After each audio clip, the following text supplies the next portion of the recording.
आप सभी को राधे राधे और आप सभी का बहुत बहुत स्वागत है मेरे YouTube चैनल ज्ञान धारा में। आज हम जानेंगे पुत्रदा एकादशी के बारे में।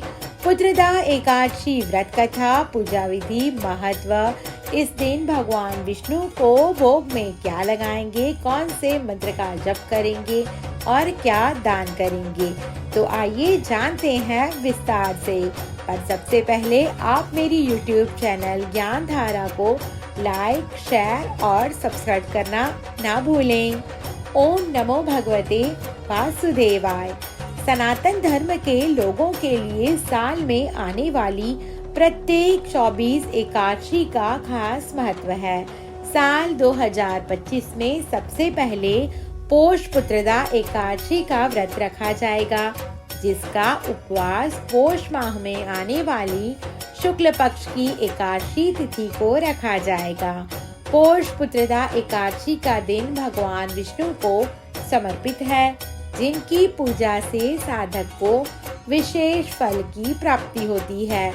वहीं जिन लोगों को किसी भी कारण संतान का सुख नहीं मिल पा रहा या पुत्र पुत्री का स्वास्थ्य अच्छा नहीं रहता, वो अगर सच्चे मन से ये व्रत रखते हैं तो विष्णु जी के आशीर्वाद से उनकी गोद जल्द ही भर जाती है।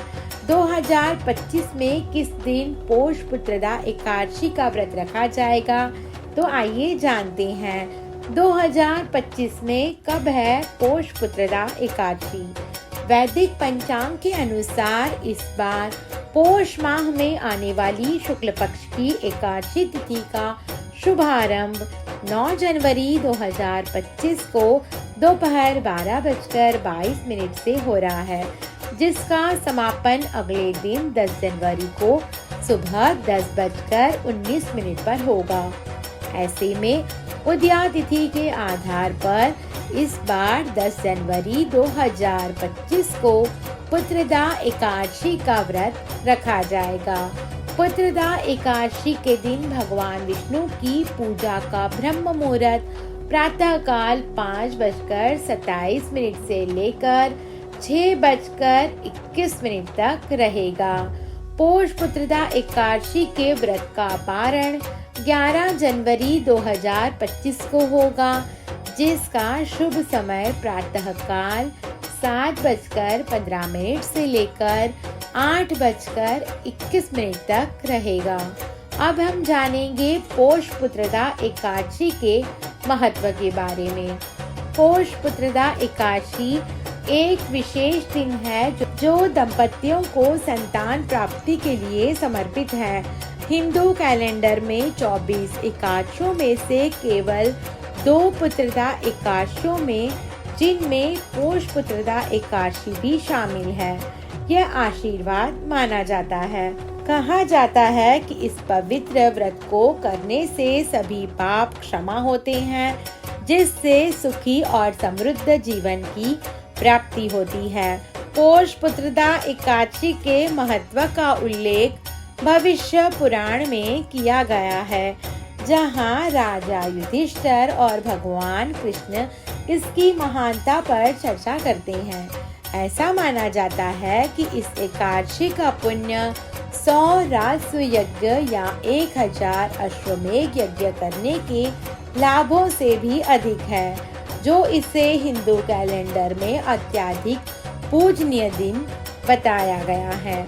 अब हम जानेंगे पुत्रदा एकादशी की पूजा विधि के बारे में।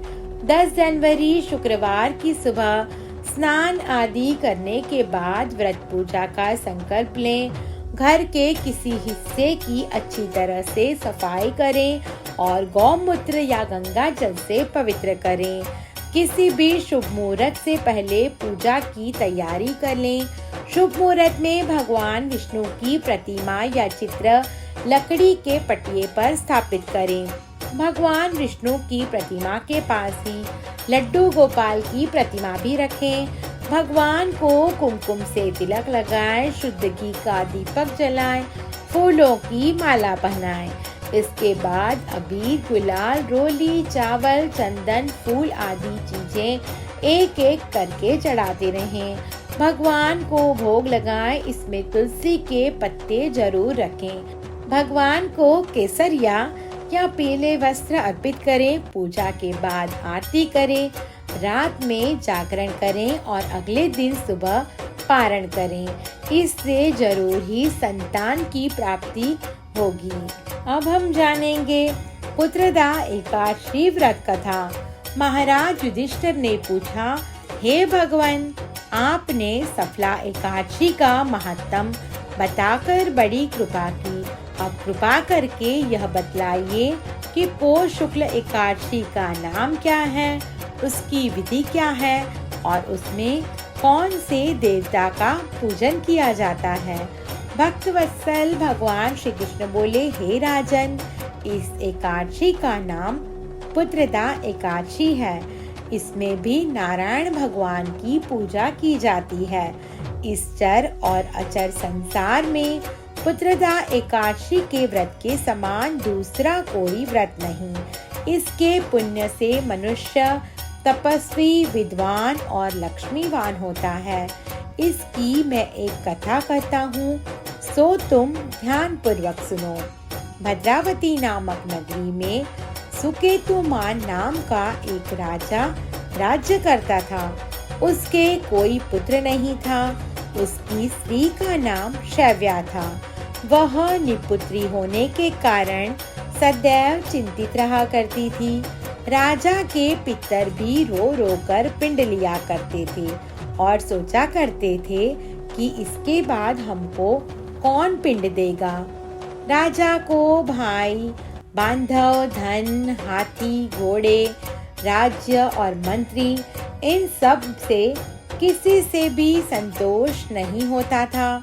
वह सदैव यही विचार करता था कि मेरे मरने के बाद मुझको कौन पिंडदान करेगा। बिना पुत्र के पितरों और देवताओं का ऋण मैं कैसे चुका सकूंगा। जिस घर में पुत्र ना हो उस घर में सदैव अंधेरा ही रहता है। इसलिए पुत्र उत्पत्ति के लिए प्रयत्न करना चाहिए। जिस मनुष्य ने पुत्र का मुख देखा है वह धन्य है। उसको इस लोक में यश और परलोक में शांति मिलती है, अर्थात उनके दोनों लोक सुधर जाते हैं। पूर्व जन्म के कर्म से ही इस जन्म में पुत्र, धन आदि प्राप्त होते हैं। राजा इसी प्रकार रात दिन चिंता में लगा रहता था। एक समय तो राजा ने अपने शरीर को त्याग देने का निश्चय किया, परंतु आत्मघात को महान पाप समझकर उसने ऐसा नहीं किया। एक दिन राजा ऐसे ही विचार करता हुआ अपने घोड़े पर चढ़कर वन को चल दिया तथा पक्षियों और वृक्षों को देखने लगा। उसने देखा कि वन में मृग, व्याघ्र, सुअर, सिंह, बंदर, सर्प आदि सब भ्रमण कर रहे हैं। हाथी अपने बच्चों और हथनियों के बीच घूम रहा है। इस वन में कहीं तो गीदड़ अपने कर्कश स्वर में बोल रहे हैं, कहीं उल्लू ध्वनि कर रहे हैं। वन के दृश्यों को देखकर राजा सोच विचार में लग गया। इसी प्रकार आधा दिन बीत गया। वह सोचने लगा कि मैंने कई यज्ञ किए, ब्राह्मणों को स्वादिष्ट भोजन से तृप्त किया, फिर भी मुझको दुख प्राप्त हुआ। आखिर क्यों? राजा प्यास के मारे अत्यंत दुखी हो गया और पानी की तलाश में इधर उधर फिरने लगा। थोड़ी दूरी पर राजा ने एक सरोवर देखा। उस सरोवर में कमल खिले थे तथा सारस, हंस, मगरमच्छ आदि विहार कर रहे थे। उस सरोवर के चारों तरफ मुनियों के आश्रम बने हुए थे। उसी समय राजा के दाहिने अंग फड़कने लगे। राजा शुभ शकुन समझकर घोड़े से उतरकर मुनियों को दंडवत प्रणाम करके बैठ गया। राजा को देखकर मुनियों ने कहा, हे राजन, हम तुमसे अत्यंत प्रसन्न हैं। तुम्हारी क्या इच्छा है सो कहो। राजा ने पूछा, महाराज आप कौन हैं? और किस लिए यहाँ पर आए हैं, कृपा करके बताइए। मुनि कहने लगे कि हे राजन, आज संतान देने वाली पुत्रदा एकादशी है। हम लोग विश्वदेव हैं और इस सरोवर में स्नान करने के लिए आए हैं। यह सुनकर राजा कहने लगा कि महाराज, मेरे भी कोई संतान नहीं है।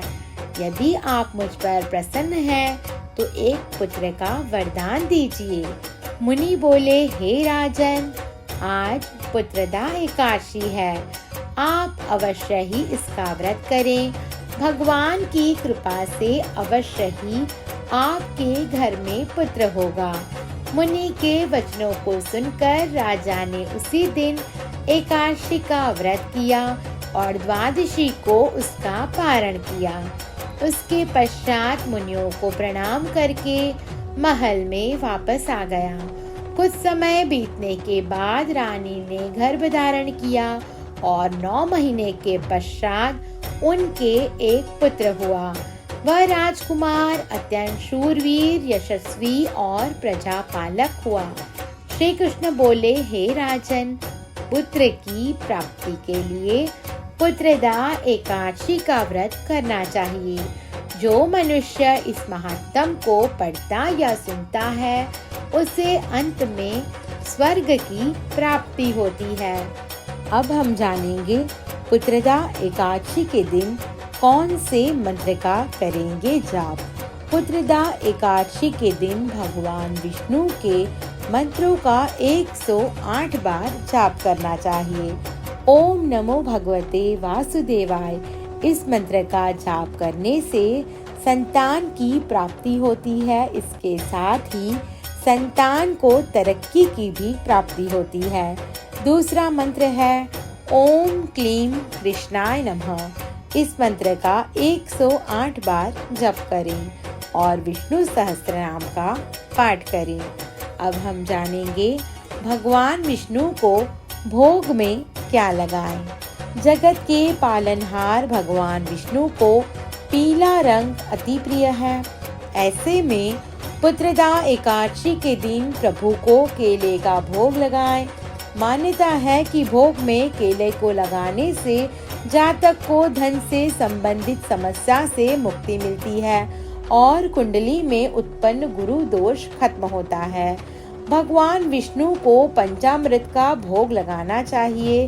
पुत्रदा एकादशी के दिन प्रभु को पंचामृत अर्पित करें। इसमें तुलसी के पत्ते जरूर शामिल करें।